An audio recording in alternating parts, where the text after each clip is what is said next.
Let's welcome to SLH. Today we will solve the MCQ on the base of teaching aptitude chapter first of the UGC NET paper first. This video deals with 25 questions of the first chapter. Let's start. Which of the following is the basic paradigm in classroom teaching? Basic paradigm क्या है classroom teaching में?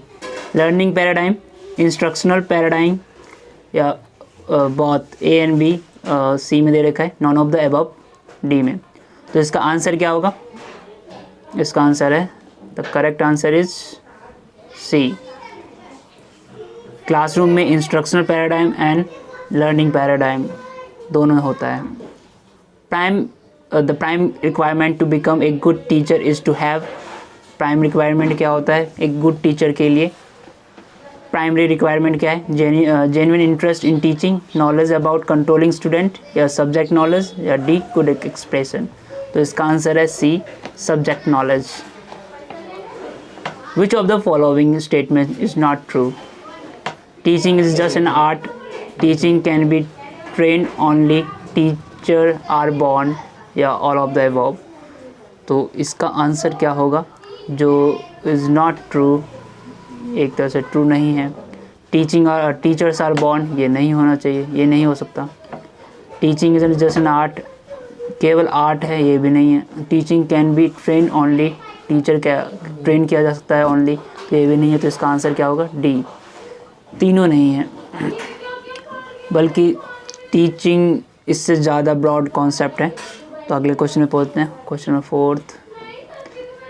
The most desirable skills of the teacher is make the student understand what the teacher says, cover the prescribed course, keep student relaxed while teaching, keep higher authorities informed about the class activities. तो इसका answer क्या है? most desirable skill of teacher is to make the student understand what the teacher says. A answer होगा. Match list first to list second, list first to list second. तो memory level Herbart ने दिया था, ठीक है. Understanding level Morrison ने दिया था, और रिफ्लेक्टिव लेवल हंट का है. तो तीनों 1, 2, 3 है. फिफ्थ का आंसर होगा ए.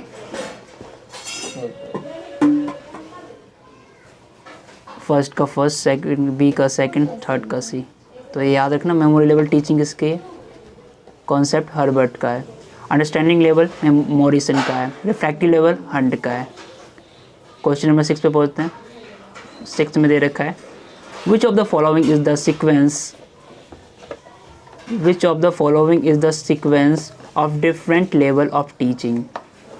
Memory level teaching, memory level, understanding level, refractive level, या B understanding level, memory level, reflective level, या C reflective level, understanding level, memory level, या D memory level, reflective level, या अंडरस्टैंडिंग लेवल.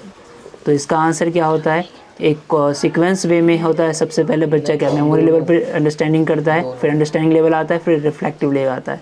ये teaching होता है एक student के साथ.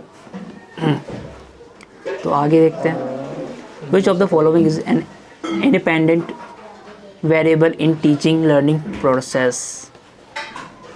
इंडिपेंडेंट वेरिएबल इनमें से कौन सा है टीचिंग लर्निंग प्रोसेस में?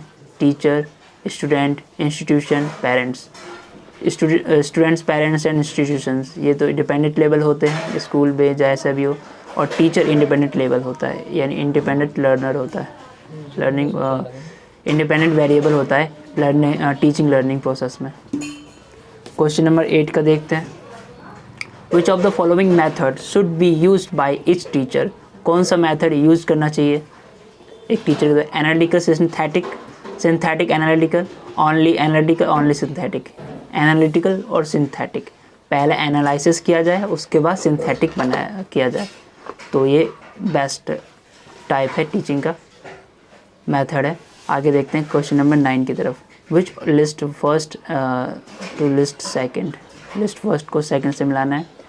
तो इस 9th है, from whole to a part gestalt psychologist इसने दिया था, whole to part. Self study Dalton का है, और training of senses means Montessori and Froebel. तो इसका आंसर होगा ए बी सी का 1 2 3 लाइन से। क्वेश्चन नंबर 10 की तरफ देखते हैं। Which of the following reflects the nature of teaching? It is an art, it is in science, it is an art as well as science. It is in neither art nor science. तो it is an art as well as science. C इसका answer होगा। Which of the following orders are the 3 level of teaching? 3 level teaching कौन सा order है? Memory level teaching, understanding level teaching, reflective level teaching, pedagogical level teaching. तो इसका सही answer होगा ए 1 2 3, ये सीक्वेंस में है। क्वेश्चन नंबर 12 में पहुँचते हैं। Nowadays teaching is become more and more learning centre, instructional centre, group centre या नॉन ऑफ द अबव। तो 12 का आंसर जा रहा है a learner centre. Learner means student centre. When the learner is self directed it is termed as pedagogical learning, andragogical learning, distance education learning, none of the above. Question number 13 का answer है B andragogical learning. Learning is self directed, andragogical learning होता है। Instructional objectives are written for student and they state what the student is expected to do. These objectives should be, and instructional objectives are written for the student and they state what the student is expected to do. These objectives should be specific, observable, measurable or all of the above. तो 14 का answer है D all of the above. Instructional objective specific होता है, observable होता है, measurable भी होना चाहिए, ये चारों होगा। क्वेश्चन नंबर 15 पे पहुंचते हैं। In context of dynamic teaching environment, in context of dynamic teaching environment, which of the following statement is true? Teacher is a dependent variable and student is an independent variable. ये ठीक नहीं है। Teacher is an independent variable and student is the dependent variable. Both teacher and student are intervening variables. या D, none of the above. तो इसका answer जाता है 15 का B. Teacher is an independent variable, student is the dependent variable. At which of the following teaching level classroom environment is required to be sufficient, open and independent?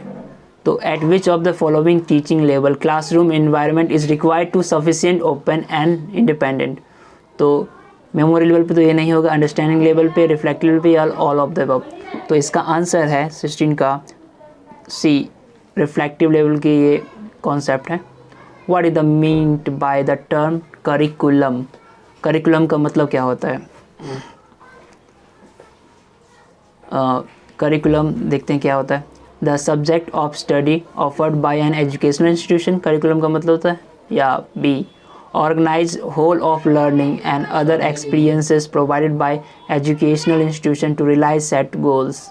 ये broad लग रहा है तो ये हो सकता है। The prescribed syllabi in various subject plus practical courses and project dissertation, theory and practical courses to be completed qualify for a level of education.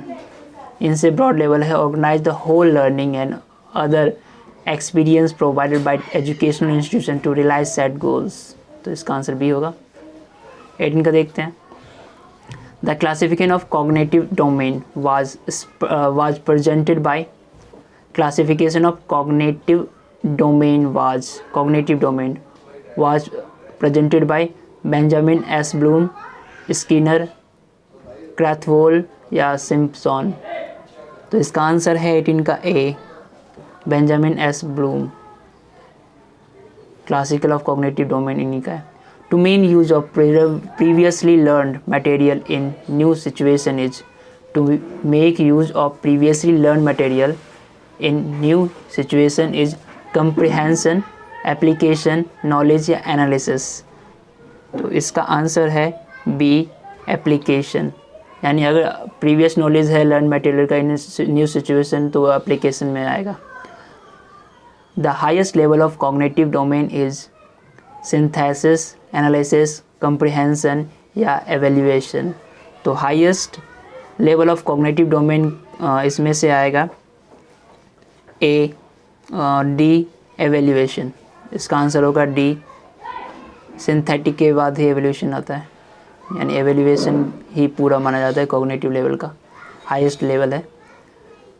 Eight authoritarian level teaching is, authoritarian level पे teaching क्या होता है? Teacher centre, child centre, headmaster centre या experience based. तो 21st का है इसका answer A, teacher centre.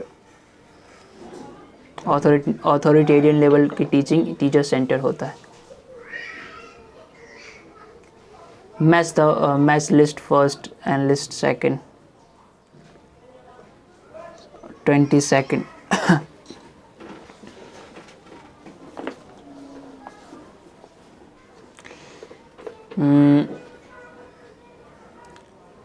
तो इसका आंसर है कोड में है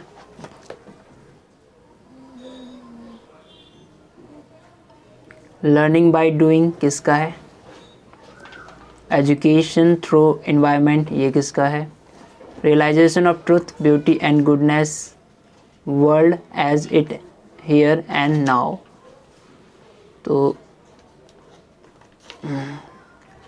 लर्निंग बाय डूइंग पैराडाइम है, व्यवहारवाद का है।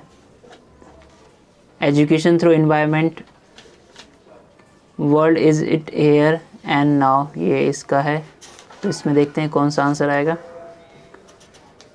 तो पहला का तीसरा ये है, इसका आंसर बी होगा।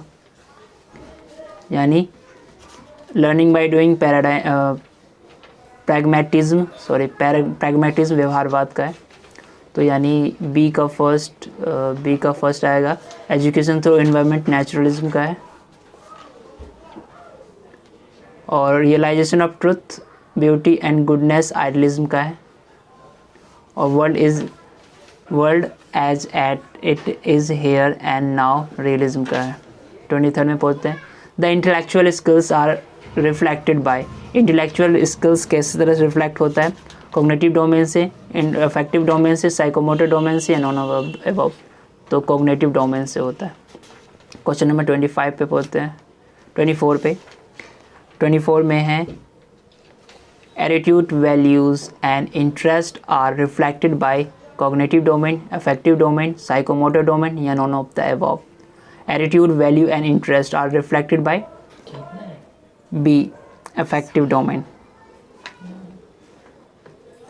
विच domain is concern with physical and motor skills? कौन सा डोमेन फिजिकल और motor skills? Which domain is concern with physical and motor skills? Cognitive domain, effective domain, psychomotor domain. तो इसका आंसर आएगा साइकोमोटर डोमेन। तो 25 question इसी video में होगा, अगले वीडियो में आगे करेंगे। Thank you for watching.